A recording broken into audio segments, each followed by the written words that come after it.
বন্ধুরা আমার, ভাইরা আমার,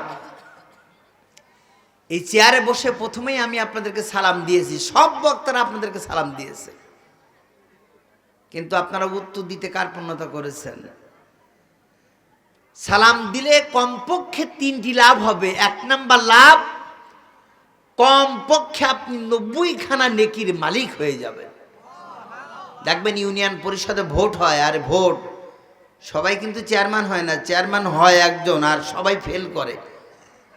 তো নিকটতম একজন প্রতিদ্বন্দ্বী সেকেন্ড পজিশনে একজন থাকে, এই লোকটা যদি মাত্র একটা ভোট কম পায় চেয়ারম্যান হতে পারে না, চেয়ারম্যানের চেয়ারে বসতে পারে না। ঠিক একই রকম হাসরের ময়দানে যদি আপনার একটা নেকি কম থাকে তো আপনি জান্নাতে যাইতে পারবেন না। এই জন্য জান্নাতের বাগান সাজানো হয়েছে। মাওলানা ফয়জুর রহমান সাহেব সম্মানিত পরিচালক বারবার একটা কথা বলেছেন, জান্নাতের বাগান সাজানো হয়েছে। আগামীকালকে সকালবেলা দাখিল মাদ্রাসার ময়দান থাকবে, এটা নুরানি হেফজোখানার এটা মাঠ। যতক্ষণ এই জালসা চলবে ততক্ষণ এটা জান্নাতের বাগান। আর আমাদের কপাল এত খারাপ, এই জান্নাতের বাগানে আমরা বসতে যাচ্ছি না, ঢুকতেই যাচ্ছি না। আমরা ওই রাস্তাঘাটে দোকানপাটে এদিক সেদিক তাকাচ্ছি। আল্লাহ পাক নেকি আয় করার সুযোগ করে দিয়েছেন। একটা মাহফিল দেওয়া যে কত কষ্ট, যারা দেয় তারাই জানে। 2 নাম্বার লাভ হলো, অনেক মা বোন এসেছেন, কোন স্ত্রী যদি তার স্বামীকে সালাম দেয়, স্বামী যদি স্ত্রীকে সালাম দেয়, তো সালাম ওই বাড়িতে কায়েম থাকার কারণে আল্লাহ তাআলা ওই বাড়ির থেকে বিপদ আপদ, করোনা ভাইরাস, বালা মুসিবত, অশান্তি, ঝগড়া সব কিছুকে সালামের কারণে দূর করে দিয়ে দেয়। আপনার বাড়িটা শান্তির বাড়ি হোক, তা তো আপনি অবশ্যই চান। আমি যদি ভাত খাই তো শামীম হোসেন আশরাফি সাহেবের পেট ভরবে না, আমি খাইলে আমার পেট ভরবে। আমার বাড়ি, আমাকে সালাম দিতে হবে, আজরাইল ফেরেশতা কিন্তু সালাম দিতে আসবে না। 3 নাম্বার লাভের কথা শুনি, আপনি যদি আপনার বাড়িতে সালামটা কায়েম রাখেন, সালাম কায়েম রাখার কারণে আল্লাহ রাব্বুল আলামিন ওই সংসারের ভিতরে যত নতুন নতুন মেহমান সন্তান দান করবেন, সালামের কারণে প্রত্যেকটা সন্তানকে আল্লাহ তাআলা নেককার সন্তান বানিয়ে দিবেন।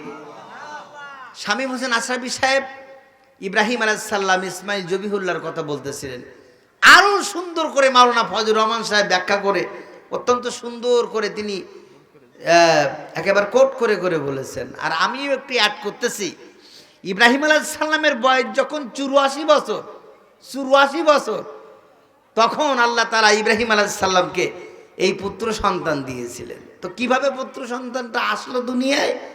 ইব্রাহিম আলাইহিস সালাম আর মা হাজরা বেড়াইতে যাচ্ছে, যাবার পথে চলতে চলতে একটা বট গাছের তলায় ক্লান্ত হয়ে শুয়ে পড়তেছে, আরাম করতেছে।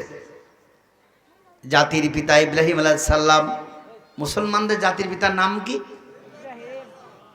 আব্বার নাম যদি বলতে আপনাদের লজ্জা করে, আমার আব্বার নাম আপনি জিজ্ঞাসা করলেন, বলতে আমার লজ্জা করতেছে, তাহলে তো আমার আব্বার পরিচয় আমি দিতে চাচ্ছি না, তাহলে তো এটা ভালো কথা না। মুসলমানদের জাতির পিতার নাম কি? হ্যাঁ, হযরত ইব্রাহিম খলিলুল্লাহ। ইব্রাহিম আলাইহিস সালাম মা হাজরার রানের পরে মাথাটা রেখে একটু আরাম করতেছে, একটু তন্দ্রা তন্দ্রা ঘুম ঘুম ভাব। হঠাৎ করে মা হাজরা দেখে যে বটগাছের উপরে ছোট্ট একটা পাখির বাসা। মা পাখি বারবার এরোপ্লেনের মতো শো মারতেছে, সামনে যাচ্ছে পিছনে আসতেছে, আর পাখির বাসার ভিতরে ছোট্ট ছোট্ট দুটো বাচ্চা ঠোঁট একবার হা করতেছে, বন্ধ করতেছে, আর কিচির মিচির করতেছে, ডাকতেছে। এক সময় মা পাখিটা ওই বাসার কাছে এসে দাঁড়িয়ে ছোট্ট দুটো বাচ্চার গালে ঠোঁট দিয়ে দিয়ে খাবার খাওয়াই দিচ্ছে। এইটা দেখে মা হাজরা সন্তান পাওয়ার আশায় কাঁদতেছে, কান্নাকাটি করতেছে। মা হাজরার চোখের এক ফোঁটা পানি হযরত ইব্রাহিম আলাইহিস সালামের কপালের পরে পড়ল। ইব্রাহিম আলাইহিস সালাম চোখ দুটো খুলিয়ে হাজরার চোখের পানি মুছাই দিয়ে বলছে, বিবিরে কান্নাকাটি করো কেন? মা হাজরা সাদা আঙ্গুল উঁচু করে পাখির বাসার দিকে পাখিটাকে দেখাই দিলেন হযরত ইব্রাহিম আলাইহিস সালাম দোয়া করলেন, রব্বি হাবলি মিনাস সলিহিন, আল্লাহ তুমি আমাকে সন্তান দাও, নেককার সন্তান। আমাদের দোয়া করতেই হবে, তো দোয়া না করলেও সমস্যা নেই। আপনি যদি আপনার বাড়িতে শুধু সালামটা জারি রাখতে পারেন, কায়েম রাখতে পারেন, চালু রাখতে পারেন, সালামের কারণে আল্লাহ তাআলা আপনার বাড়ির সব সন্তানগুলোকে নেককার সন্তান তৈরি করে দিবে। ইন্ডিয়ার মধ্যে ছেলে বাবার মাথায় পিস্তল ধরেছে, ছেলে বাবার মাথায় পিস্তল ধরে বাবাকে বলতেছে ইয়া বাবা। বাবা মূর্খ মানুষ, অশিক্ষিত মানুষ, বলছে আমি তো ইয়া বাবা না, আমি তো তোর আব্বা। প্রত্যেকদিন আব্বা বলি, ডাকে আজকে ইয়া বাবা বলার কারণ কি? কচ্ছে আমি ইয়াবা খাবো, টাকা দাও। সমস্ত ইয়াবাগুলো আসে মায়ানমার থেকে, ইন্ডিয়ায় বাংলাদেশে কোথাও ইয়াবা নাই, ইয়াবা সব মায়ানমারের থেকে আসে। বাবা বলতেছে oh my son, I am very sorry, I am very poor, I have no money in my pocket.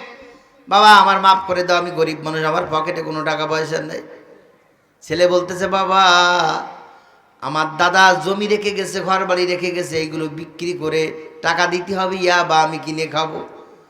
যে ছেলে বাবার মাথায় পিস্তল ধরতে পারে, বলেন তো এটা কি কোনো নেককার সন্তানের কাজ হতে পারে?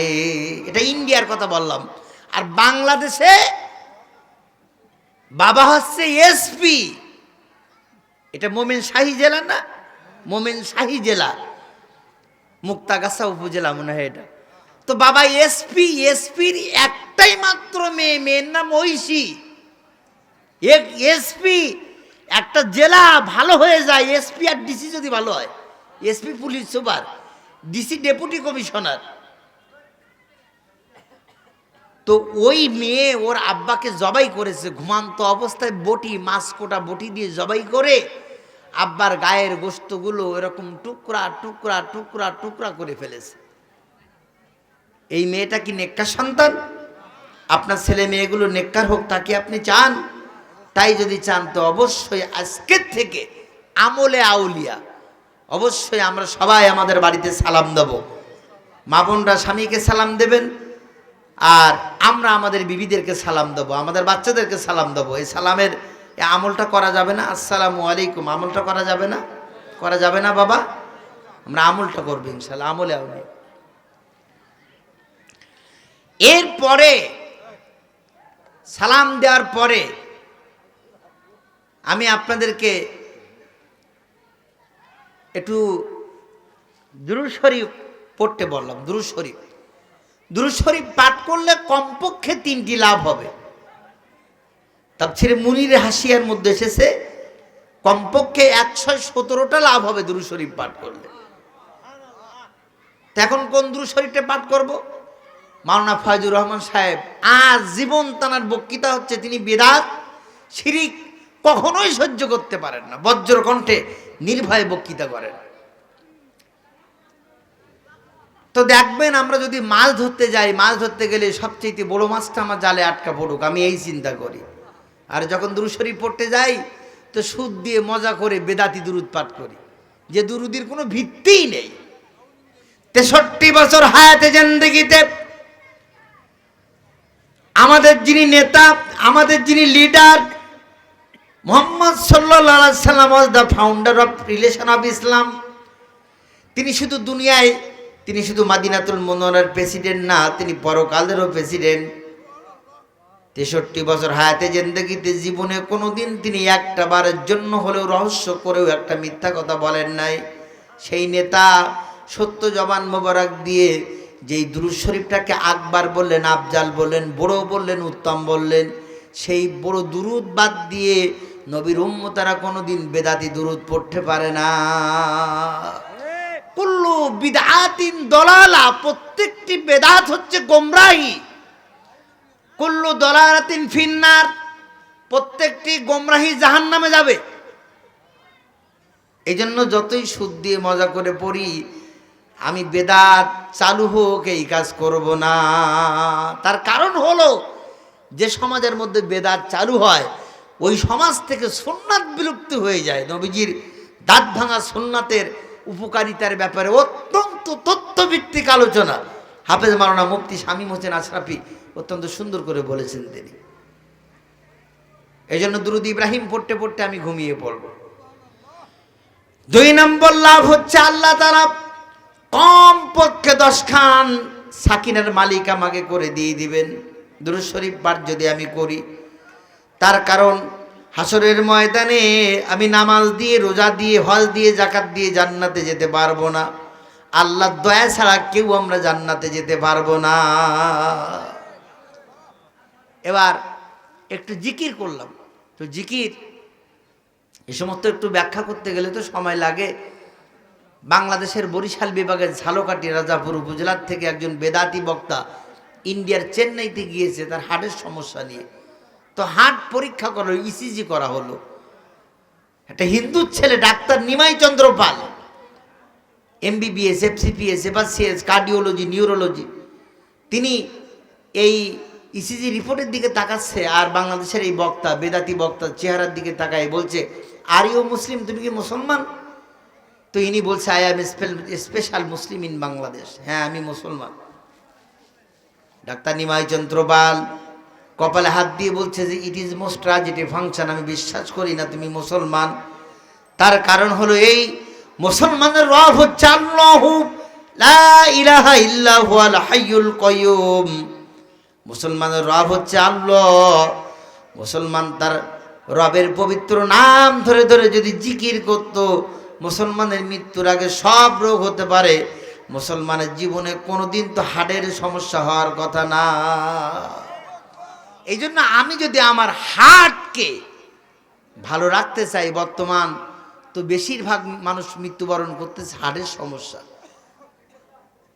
হার্ট যদি ভালো রাখতে চাই তাহলে জিকির করতে করতে আমি ব্যবসা করব, জিকির করতে করতে আমি চাকরি করব। আমি আমার চাকরির মধ্যে, ব্যবসার ভিতরে আল্লাহ আল্লাহ আল্লাহ আল্লাহ এরকম জিকির করতেই পারি। একবার আল্লাহ ঈমান সহকারে যদি মাত্র একবার বলি, কমপক্ষে 40 খানা নেকি আমার আল্লাহ আমাকে দান করবেন। এই জন্য আমি জিকির করব। বন্ধুরা আমার, ভাইরা আমার, মূল আলোচনায় চলে আসি। এখন সূরা সফের 4 নম্বর আয়াতে কারিমার শানে নুজুলটা কি? শানে নুজুল হচ্ছে আল্লাহর নবীজি সাহাবীরা এক জায়গায় বসে শুধু চিন্তা ফিকির আলোচনা করতেছিল, কোন আমলটা করলে আমরা আল্লাহর কাছে সবচেয়ে বেশি প্রিয় বান্দা হয়ে যাব। সাহাবীরা যখন এই আলোচনা চিন্তা ফিকির করতেছিল, আল্লাহ রাব্বুল আলামিন জিবরাইলের মাধ্যমে সূরা সফ এর 4 নম্বর আয়াতে কারিমা অবতীর্ণ করে দিয়ে দিলেন। রাসূল করিম সাল্লাল্লাহু আলাইহি ওয়াসাল্লাম সাহাবীদেরকে কাছে ডাকলেন, সূরা সফ এর 4 নম্বর আয়াতে কারিমা তেলাওয়াত করে শোনাই দিয়ে দিলেন। সুবহানাল্লাহ। বন্ধুরা আমার, ভাইরা আমার, হুজুর সাল্লাল্লাহু আলাইহি সাল্লাম তিনি কি করলেন? তিনি কাবা শরীফের সামনে চলে গেলেন মাগরিবের নামাজ আদায় করার জন্য।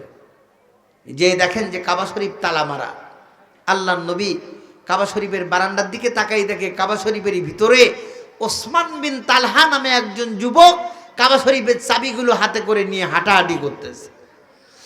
আল্লাহর নবী ডাক দিয়ে বলেন, ওসমান বিন তালহা রে, কাবা ঘরের দরজাটা তালাটা খুলে দাও, আমি এসেছি ফালিয়াবুদু রাব্ব হাযাল বাইত, এই ঘরের মালিকের ইবাদত করার জন্য। ওসমান বিন তালহা কাবা শরীফের তালাটা খুলে দিয়ে নবীজির গলা ধরাই ধরে হাউমাউ করে কাঁদতেছে আর বলতেছে, ইয়া মুহাম্মদ বিন আব্দুল্লাহ, তোমার চেহারার দিকে তাকালে মনে হয় কাবা ঘরের সব দায়িত্ব, কাবা ঘরের আসল মালিক তোমার পরে অর্পণ করেছেন। কিন্তু আমাদের নেতা মারাত্মক জালেম, আমাদের নেতা তোমাকে কাবার মধ্যে ঢুকতে 144 ধারা জারি করে দিয়েছে, নিষেধ করে দিয়েছে। সবাই ঢুকতে পারবে, তুমি ঢুকতে পারবা না। আল্লাহর নবী আল্লাহু আকবার বলে কাবা শরীফের বারান্দায় সিজদায় পড়ে গেলেন। আবু জেহেল উঠে পচা দুর্গন্ধযুক্ত নাড়ি ভুড়ি এনে বিশ্ব নবীর মাথার পরে চাপিয়ে ধরলো। নাড়ি ভুড়ি চাপিয়ে ধরলো। ফাতিমা হাত দিয়ে সরাচ্ছে, কান্নাকাটি করতেছে আর বলতেছে, আমার প্রতিবেশী দাদা, আমার আব্বা কাবা ঘরের বারান্দায় নামাজ পড়তেছে, সিজদায় পড়ে রয়েছে। আমার বাবা আপনাদের এমন কি ক্ষতি করেছে? আমার আব্বার মাথার পরে উটের পচা দুর্গন্ধযুক্ত নাড়ি ভুড়ি চাপিয়ে চাপিয়ে এমন কষ্ট দেওয়ার কারণ কি? আল্লাহ পাক ডাক দিয়ে বলতেছেন, হাবিব তোমার প্রিয় জন্মভূমি মক্কাতুল মুআজ্জামায় আর কালিমার দাওয়াত দেওয়া লাগবে না, তুমি হিজরত করে ইয়াসরিবে চলে যাও। নবীজি আলীকে বলেন, আলী আমার বিছানায় আমার চাদরটা মুড়ি দিয়ে তুমি ঘুমিয়ে পড়ো, শুয়ে থাকো। অমুক কাফেরের এই স্বর্ণ মুদ্রা, অমুক কাফেরের এই রৌপ্য মুদ্রা, এই আমানাতগুলো আগামীকাল সকালে অমুককে অমুককে অমুককে দিয়ে দেবা। তার কারণ হলো কাফেররা যদিও নেতা বলে বিশ্বাস করতো, মেনে নিত আবু জেহেলকে, কিন্তু আবু জেহেলকে আমানতদার বলে বিশ্বাস করতো না। নবীজি আমানতের কোনোদিন খেয়ানত করেন নাই। এই জন্য কাফেররা নবীজিকে একটা ডক্টরের সার্টিফিকেট দিয়েছিলেন। কাফেররা আমানত রক্ষা করার জন্য নবীজিকে আল আমিন বলে ডাক দিতেন। নবী তুমি আল আমিন। নবী জীবনে মিথ্যা কথা বলতেন না, এই জন্য কাফেররা আরেকটা সার্টিফিকেট দিয়েছিলেন, ডক্টরের সার্টিফিকেট। নবী তুমি আজ সদিক, তুমি সত্যবাদী। জনগণের টাকা, ব্যাংকের টাকা আমানত নয়, আবু জেহেল সরকারের কাছে আমানত নয়। নবী মুহাম্মদ সাল্লাল্লাহু আলাইহি সাল্লাম তিনি হচ্ছেন একমাত্র ব্যাংক, আমানতদারি ব্যাংক। আল্লাহর নবী আবু বকরকে সাথে করে নিয়ে ইয়াসরিবের বর্ডার এলাকা, মদিনার বর্ডার এলাকা, সীমান্ত এলাকায় চলে গিয়েছে। ইয়াসরিবের ছোট্ট ছোট্ট মাসুম বাচ্চারা ফুলের মালা গেঁথে এনেছে। আল্লাহর নবীকে দেখে ওরা এরকম তালি মারতেছে।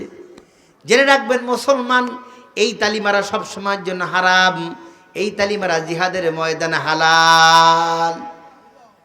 আজকে আমরা কেমন মুসলমান?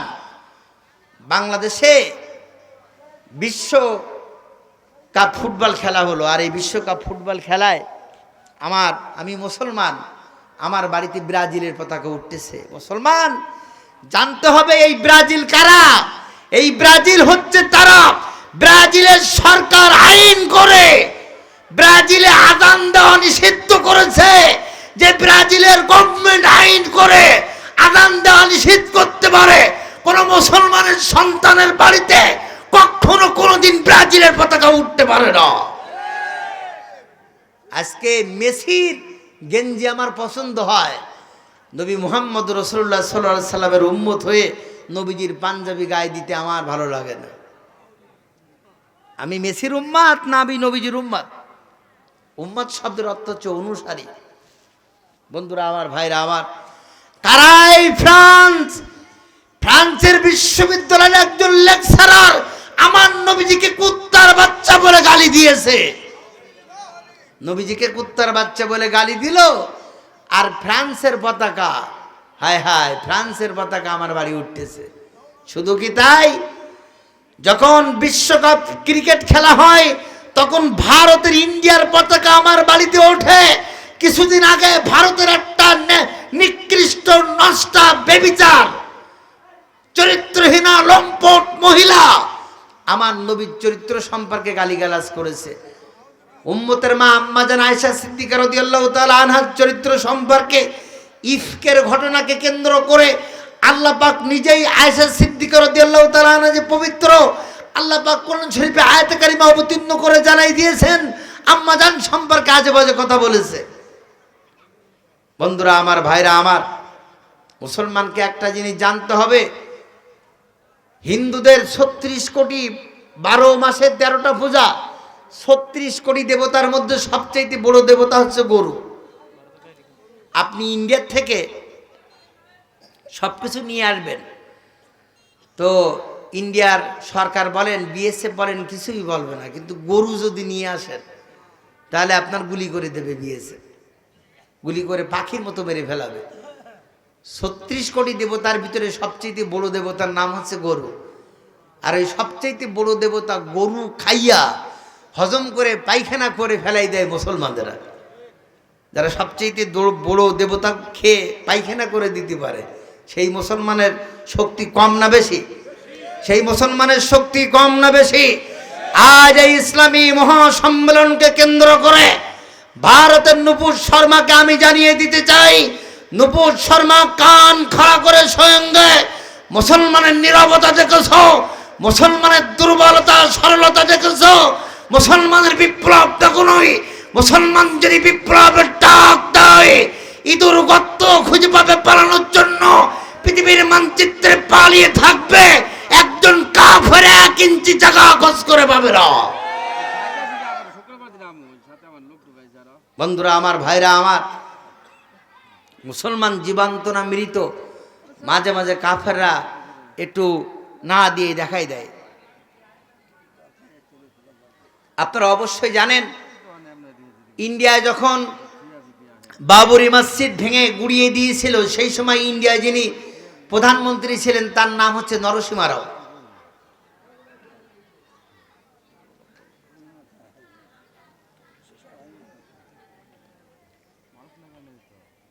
তো নরসিমা রাও যখন ভারতের প্রধানমন্ত্রী, তখন ভারতের বিজেপি, কংগ্রেস, শিবসেনা, আল কুফরু মিল্লাতা ওয়াহেদা, সমস্ত কাফেররা এক হয়ে ভেঙে টুকরা টুকরা করে দিয়েছিল। আমাদের জানতে হবে একটা জিনিস, বাবরি মসজিদ কারা তৈরি করেছিল?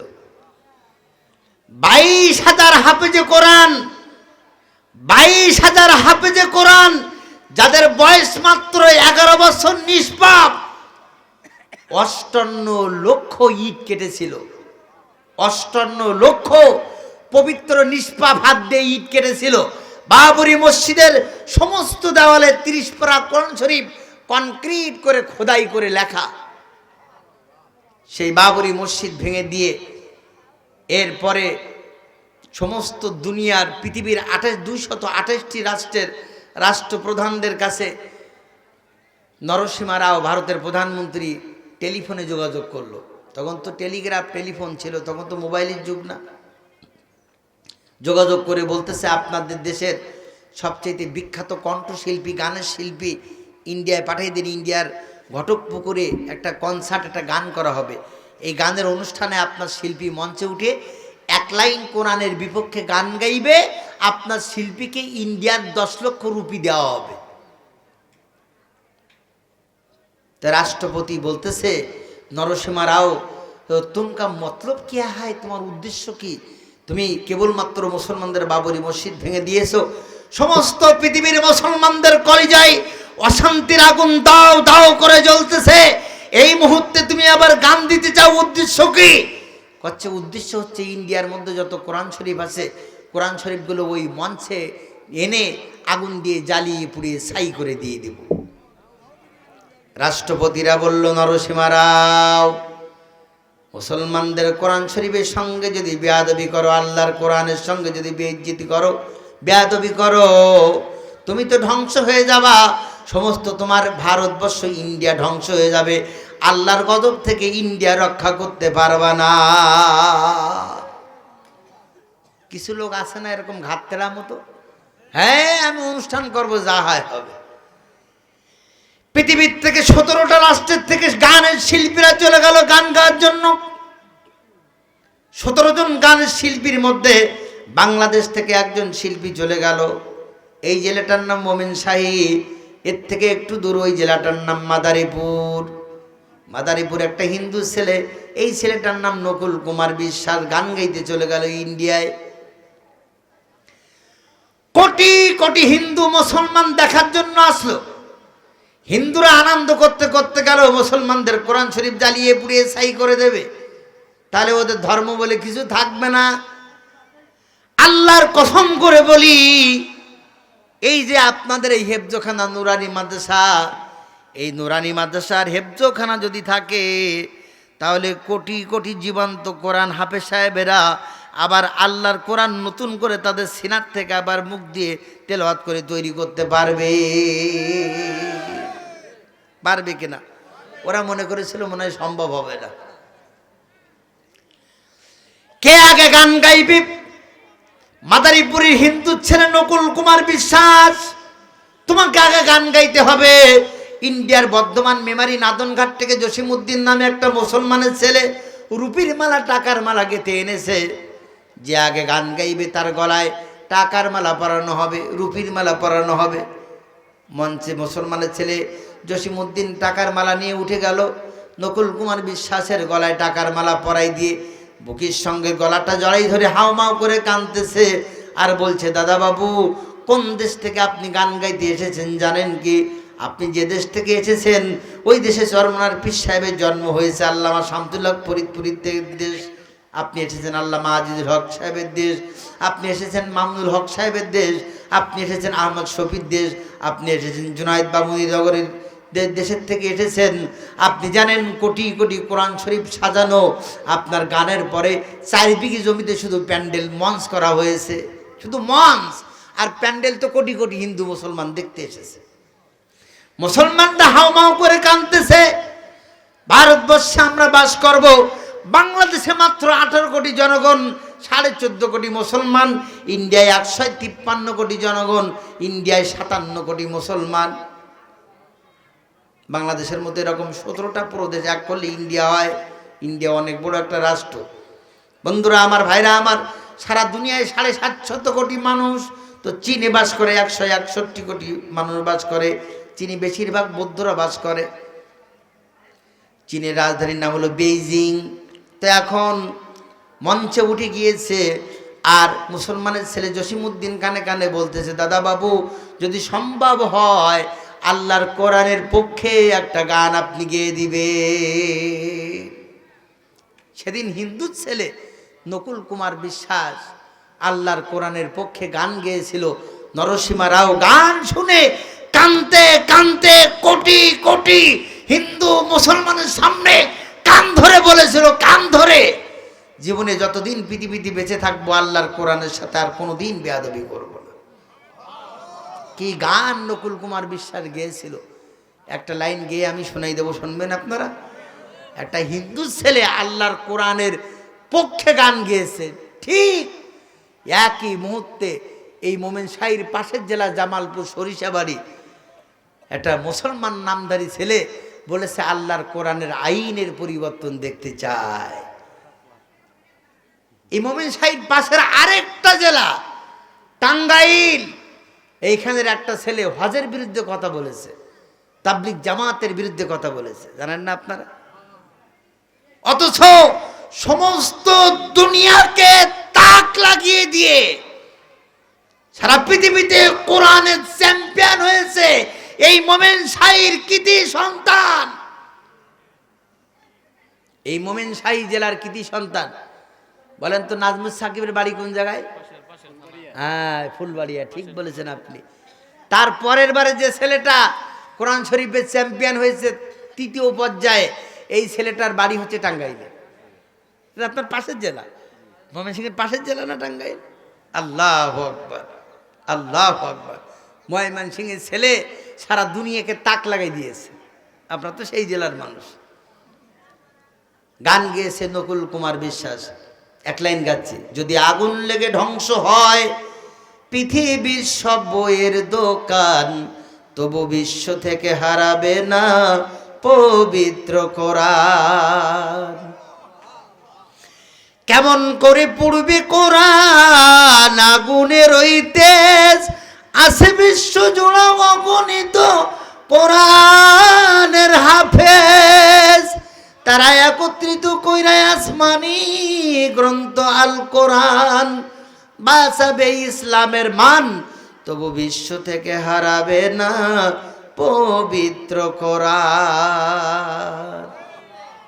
আল্লাহর কোরআনের পক্ষে গান গেয়ে দিয়েছে। সেই কোরআন এই মাদ্রাসায় শেখানো হয়। বন্ধুরা আমার,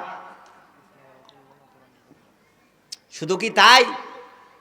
বাংলাদেশে আল্লামা শামসুল হক ফরিদপুরের নাম শুনেছেন আপনারা? পৃথিবী বিখ্যাত আল্লাহর ওলি, পৃথিবী বিখ্যাত আলেম। তিনি হচ্ছেন ইন্ডিয়ায় গিয়েছে। ইন্ডিয়ার একটা জায়গার নাম ইটিন্ডি। ইন্ডিয়ায় ইটিন্ডিতে গিয়েছেন, বারাসাতে। ওইখানে একটা মাহফিলে বিসমিল্লাহির রহমানির রহিমের তাকরীর করতেছেন, তাফসীর করতেছেন। আমার এই মাদ্রাসার মাননীয় মুহতামিম, তিনি যে এত অভিজ্ঞ মানুষ, এই পোস্টারটা দেখে আমি বুঝতে পেরেছি। এখানে বিসমিল্লাহির রহমানির রহিম লেখা নেই, এখানে লিখেছে বিসমিহি তাআলা। বিসমিল্লাহির রহমানির রহিম যদি লেখা থাকতো, এটা মাটিতে দিয়ে অনেকে পা রাখত, পরে অনেক সময় বুঝতে পারতো না, পা রেখে দিত। তিনি যে একজন অভিজ্ঞ মানুষ।